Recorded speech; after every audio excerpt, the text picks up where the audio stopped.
மாவட்ட செயலாளர், தமிழ்நாடு வருவாய்த்துறை அலுவலர் சங்கம், திருச்சிராப்பள்ளி மாவட்டம். தமிழ்நாடு முழுவதும் பணிபுரியக்கூடிய வருவாய்த்துறை அலுவலர்களின் வாழ்வாதார கோரிக்கைகளை நிறைவேற்ற வலியுறுத்தி கடந்த 3 தினங்களாக தொடர் பணிப்புறக்கணிப்பு மற்றும் காத்திருப்பு போராட்டத்தில் ஈடுபட்டுள்ளோம். திருச்சிராப்பள்ளி மாவட்டத்தில் ஏறத்தாழ 450க்கும் மேற்பட்ட வருவாய்த்துறை அலுவலர்கள் தங்களது பணிகளை முற்றிலும் புறக்கணித்து இப்போராட்டத்தில் எழுச்சியாக கலந்து கொண்டுள்ளனர்.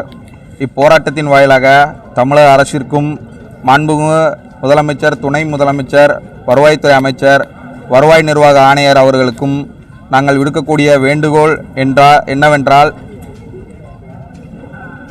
முன்கள பணியாளராக பணிபுரியக்கூடிய வருவாய்த்துறை அலுவலர்களின் நீண்ட நாள் கோரிக்கைகளான அலுவலக உதவியாளர் பணியிடங்களை உடனடியாக நிரப்ப வேண்டும்.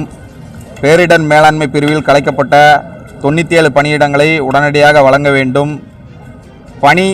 பணியிடம் குறைப்பு நடவடிக்கையை உடனடியாக கைவிட வேண்டும்.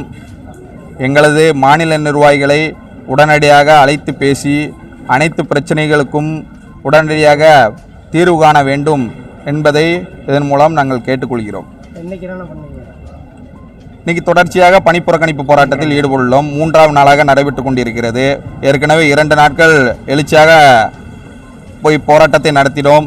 நேற்று இரவு நடைபெற்ற மாநில நிர்வாகிகள் ஆலோசனை கூட்டம், மாவட்ட நிர்வாகிகளின் கூட்டத்தில் அநேக மாவட்டங்கள் இப்போராட்டத்தை தொடர வேண்டும் என வலியுறுத்தியதன் விளைவாக இப்போராட்டத்தை தொடர்ச்சியாக நடத்தி கொண்டிருக்கிறோம்.